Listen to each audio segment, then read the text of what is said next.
Most celebrities are buried in places fans can visit, statues, tombs, shrines, bathed in candlelight and tributes, but not George Michael. When he passed away on Christmas Day, the world assumed there'd be a funeral fit for royalty, a procession, a grand eulogy, something public, something glorious. But that never came. Instead, weeks passed, then months, and when fans began to search, they found nothing, no grave, no headstone, no way to say goodbye. One of the most beloved voices in music history vanished, buried without a name, without a date, without a trace. And that's when the questions started. Was it shame? Was it secrecy? Had something gone wrong? Why would George Michael, one of the most successful pop artists of all time, choose to disappear, even in death? The truth is devastating. But it's also deliberate, because George didn't just want to escape the spotlight. He wanted to take back something the world had stolen from him long ago, his peace, and the message he left behind, buried in silence, carved in secrecy, is a final rebellion against everything that tried to define him. But to understand it, we have to go back to the pain, back to the betrayal, and back to the moment he realized that fame might be the one prison you never escape from, even in death. If you're tired of surface-level stories and want the raw truth behind music's most mysterious legends, subscribe to Retro Waves. We go deeper than headlines, into the heartbreak behind the spotlight. Hit the bell. Stick around. And let the music reveal what the media never dared to say. December 25th, 2016. While millions opened presents and sang along to Last Christmas, George Michael lay motionless in his Oxfordshire home, dead of heart failure, alone, at just 53. For fans, it was a haunting irony. Last Christmas had just hit the charts again, and now it was his last one. Tributes poured in from around the globe. Elton John, Madonna, Paul McCartney, all stunned. Vigils were held, streets lit up with candlelight. His home in Goring-on-Thames became a pilgrimage site. People sang, wept, and left notes on his gates. Everyone waited for the public funeral, but the days turned into weeks, then months, and the silence grew deafening. No official details, no memorial, and most shocking of all, no burial location. The man who sold over 100 million records was buried in secret. By March 2017, 3 months had passed. Finally, a quiet announcement. George Michael had been laid to rest in London's Highgate cemetery. But when fans arrived, there was nothing to find. No tombstone, no plaque, just a stretch of green lawn, a blank patch of earth. People were confused. Some were angry. Others whispered darker rumors. Had his estate fallen into chaos? Was his family divided? Or worse, was something being hidden? But in truth, the silence wasn't neglect. It was protection. Because George Michael didn't just want to be buried, he wanted to disappear. But why? What had fame done to him that made death feel like the only escape? To answer that, we need to start with the battle George Michael had been fighting long before the lights ever dimmed. From the outside, George had it all. Global stardom by 21, record-breaking albums, fashion covers, sold-out arenas, screaming fans. But on the inside, he was falling apart.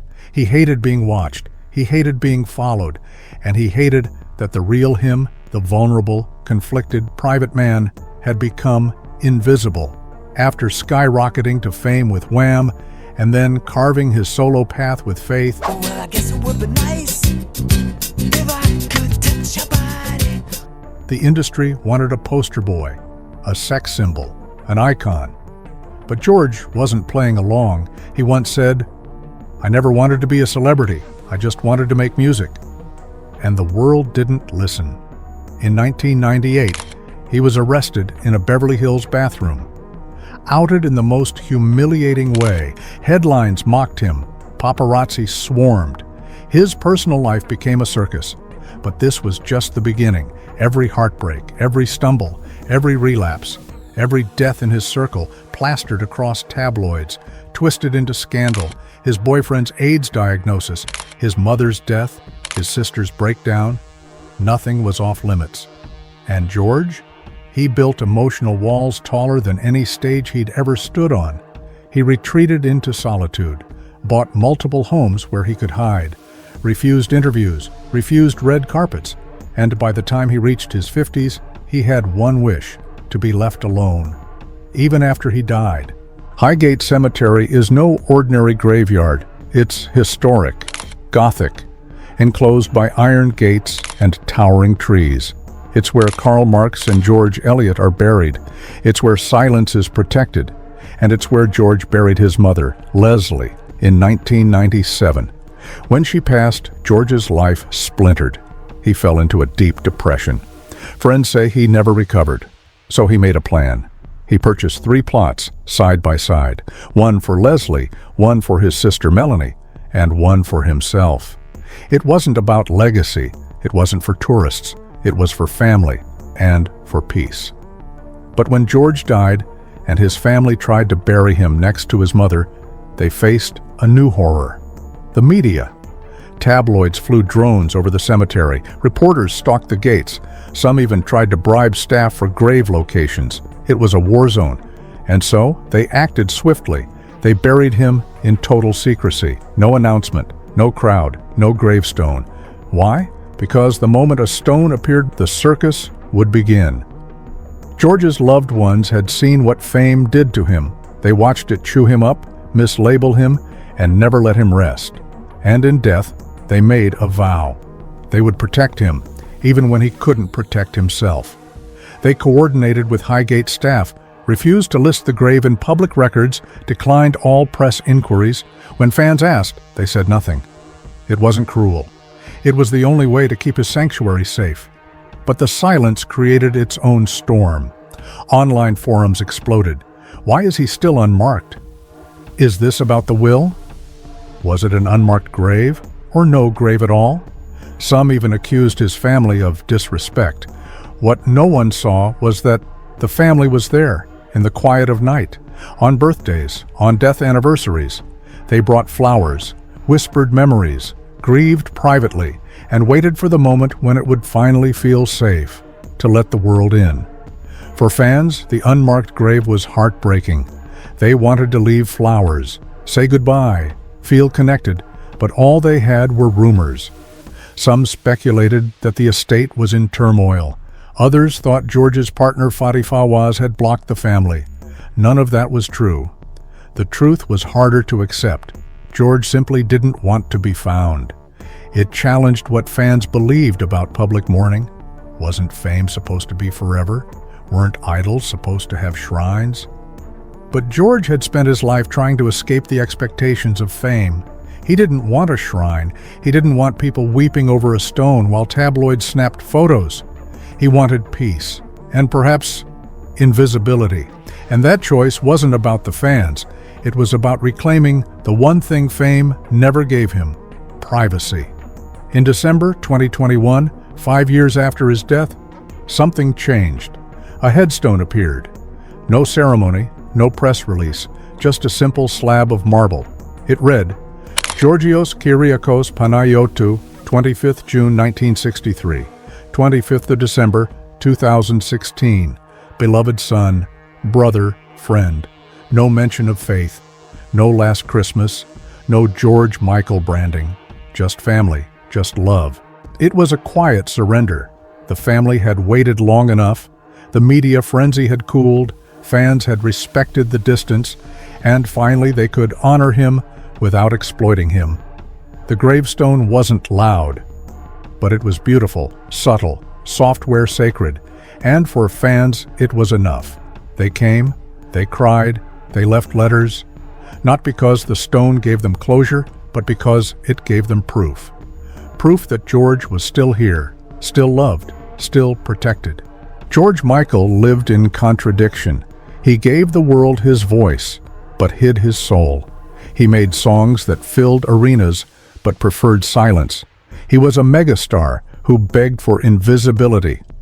In the end, His decision to be buried without a gravestone wasn't cold or cruel. It was a message, a final protest against an industry that never let him rest, a reminder that not every legacy needs marble. Some are built in hearts. He knew the world would keep playing his music. He knew his voice would echo for generations. He didn't need a statue. He needed a safe place to sleep. And he finally found it, next to his mother, under the trees, away from flashing lights. In Highgate Cemetery, George Michael is no longer a spectacle. He's just a man, at peace. Imagine this. You're a man who's been followed since your 20s, hunted by headlines, mocked for your mistakes, misunderstood for your love, used for your voice, but silenced in your truth. And then, death comes. Most people might want fame to follow them, monuments, tributes, fame, etched in stone. But you choose something different. You choose to vanish. Because you've seen what happens to graves like yours. Jim Morrison's is covered in graffiti. Kurt Cobain's is swarmed by photographers. Michael Jackson's resting place is under constant watch. George didn't want that.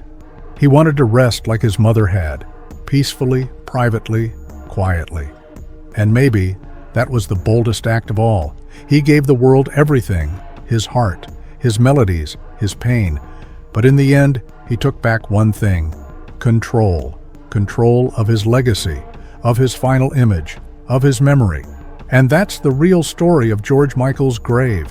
It isn't missing. It isn't forgotten. It's sacred, just like him. So why did George Michael choose to be buried without a gravestone? Because it was the only way to guarantee peace.